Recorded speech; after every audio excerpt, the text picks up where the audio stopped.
Assalamualaikum warahmatullahi wabarakatuh. Selamat pagi teman-teman. Pagi ini kita akan membahas tentang dahsyatnya duha. Nah, mungkin sebagian teman-teman akan mengatakan, waduh Mas Epo, jangan bahas-bahas tentang ibadah di sini. Kita bahasnya rezeki aja. Saya jawab, justru duha itu adalah rezeki. Ya, justru duha itu adalah rezeki. Seperti yang saya bahas di buku saya, ada salah satu tokoh yang saya angkat di sini, namanya Azim Premji gitu ya. Dia adalah salah satu orang terkaya di India. Ternyata salah satu rahasia sukses dia adalah duha, ya, sholat duha. Dia mengatakan, jadi sesiapa yang berduha, maka dialah orang yang paling dekat dengan kemenangan. Jadi dia kutip dari sebuah hadis, kemudian dia ubah sedikit kata-katanya, dia jadikan kalimat motivasi, yaitu siapa yang berduha, maka dialah orang yang paling dekat dengan kemenangan. Ini luar biasa. Di Indonesia kita melihat seperti Pak Sandiaga Uno, ya. Dia adalah orang terkaya, masuk dalam 40 orang terkaya di Indonesia. Ternyata dia juga merutinkan duha sejak dulu. Rutin loh, bukan sesekali. Dan kita lihat lagi di Indonesia, ada lagi contoh-contoh yang lain ya. Seperti pemilik Semerbak Coffee, namanya Pak Iwan Agustian. Itu ratusan cabang di Indonesia. Ternyata pendirinya 2 orang ya, rutin duha. Ada juga trainer yang sangat terkenal, namanya Pak Zamil Azaini. Itu juga rutin duha. Ada lagi seorang pakar keuangan, namanya Pak Ahmad Ghazali, rutin juga berduha. Ada lagi motivator yang lain di bidang entrepreneurship, di bidang wirausaha, namanya Mas Jaya Setiabudi. Ternyata dia juga rutin berduha. Ya, nah ternyata duha itu memudahkan urusan-urusan kita. Waduh Mas Ipo, nggak ada waktunya nih, kita buru-buru nih. Kita di kota besar nih, ya pagi-pagi jam 8 udah ngantor.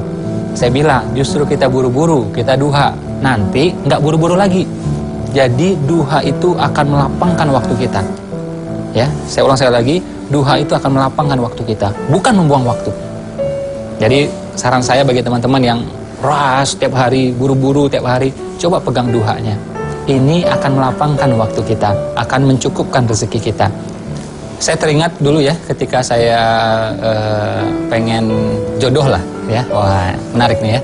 Jadi ketika saya pengen jodoh waktu itu, saya pengen jodoh saya, calon istri saya, orang yang merutinkan duha. Nah, jadi saya mikirnya dibalik aja. Kalau saya pengen jodoh saya seperti itu, apakah saya seperti itu? Ternyata saya kadang duha, kadang tidak. Nah, akhirnya saya mulai merutinkan. Saya mulai merutinkan dan saya mulai meningkatkan waktu itu. Ini subhanallah, hanya berapa bulan setelah itu, saya ketemu tuh dengan dia. Ketemu dengan dia. Jadi, ketemu kita beneran. Saya duha, dia juga duha, ketemu. Walaupun kita sebelumnya tidak pernah bertemu. Dan gak pakai lama, setelah itu kita langsung menikah waktu itu. Jadi duha ini benar-benar rezeki, bukan semata-mata materi, bahkan juga bisa waktu, bisa jadi juga kemudahan urusan, bisa juga jodoh, kayak kasus saya tadi gitu. Nah, makanya kita akhirnya di bisnis saya ya, di TK Khalifah, saya mengajak guru-guru dan siswa-siswa di sana, TK loh, anak-anak TK loh, untuk merutinkan duha. Jadi sebelum mulai aktivitas gitu ya, mereka wudhu dulu, kemudian duha. Ini luar biasa. Begitu dia wudhu, ternyata anak-anak itu tenang. Karena anak-anak tuh biasanya ini nih, ya biasalah anak kecil ya, heboh gitu. Nah, itu tandanya sehat. Nah, cuma mau belajar ini kan perlu tenang. Karena itu dia wudhu dulu, kemudian dia duha. Efeknya tenang luar biasa. Semenjak ya, jadi ketika waktu itu saya minta seluruh tim saya berduha waktu itu di TK Khalifah, itu TK kita langsung pertumbuhannya luar biasa. Jadi dari 4 cabang langsung naik 15 cabang, terus naik lagi sampai 70-an cabang di seluruh Indonesia. Nah, akhirnya tanpa saya minta pun, akhirnya seluruh tim sekarang ya alhamdulillah rutin berduha. Jadi orang-orang di rumah ya, seperti yang bantu-bantu di rumah, yang mengasuh anak saya, sampai juga yang bawa mobil saya, itu rutin juga berduha, alhamdulillah. Jadi duha itu akan mencukupkan waktu kita. Duha itu akan melapangkan rezeki kita. Pernah juga saya kejadian ketika ketemu masalah-masalah yang berat gitu ya. Jadi udah tahu nih, siang bakal ketemu masalah yang berat. Ya udah, kita beli dulu, tanda petik gitu ya. Kita beli dulu tuh masalah dengan duha. Kita duha paginya, kita berdoa, dan mudah-mudahan akan dilancarkan, dimudahkan. Dan beneran itu terjadi. Jadi duha ya, kalau dikombinasi dengan yang lain, saya menyebutnya dengan 7D ya, 7D. Ini adalah rezeki yang luar biasa. Apa tadi? 7D. Apa saja 7D tersebut? Pertama, duha. Kedua, doa. Ya. Terus apa lagi? Dagang. Ya. Nah, dagang ini penting nih. Rezeki nih. Terus apa lagi? Derma. Ya, derma. Terus apa lagi? zikir. Nah, ini udah 5D nih.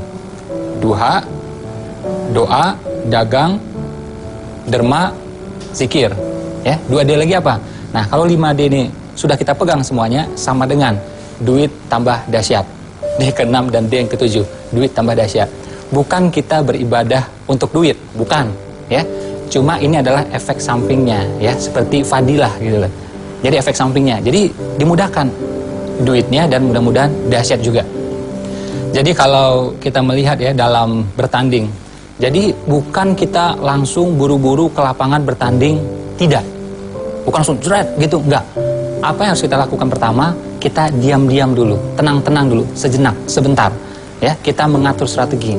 Setelah itu baru kita pergi bertanding. Duha kurang lebih seperti itu. Jadi sebelum kita pergi bertanding, sebelum kita pergi menjemput rezeki kita, nah kita tenang-tenang dulu. Ini justru akan memudahkan kita bertanding di sana nanti. Ya, duha adalah rezeki. Oke, kita udah lihat tadi contohnya ya, di India ada Azim Premji, salah satu orang terkaya di India. Di Indonesia ada Pak Sandiaga Uno, itu juga teman-teman motivator yang lainnya, pengusaha-pengusaha yang lainnya, dan mereka telah membuktikan bagaimana duha itu melapangkan waktu, bukan membuang waktu, ya, bukan mengurangi rezeki, justru akan melapangkan rezeki. Jadi saran saya teman-teman rutinkan. Kalau belum bisa banyak, dikit dulu, mungkin dua rakaat dulu. Jadi gini loh. Duhanya mungkin 2 rakaat, tapi keyakinannya mesti 100%. Jangan sampai ya, kita duha sampai 8 rakaat, ya bagus gitu. Tapi jangan sampai 8 rakaat, tapi keyakinannya 0. Jadi duha ini kurang bekerja dia. Ya, kurang bekerja dia. Nah, jadi pastikan keyakinan 100% semuanya. Doa, usaha, ikhtiar, amal, action, termasuk juga duha, harus dengan keyakinan 100%. Oke? Itu saja untuk pagi hari ini. Assalamualaikum warahmatullahi wabarakatuh. Selamat pagi teman-teman. Semoga berkah berlimpah.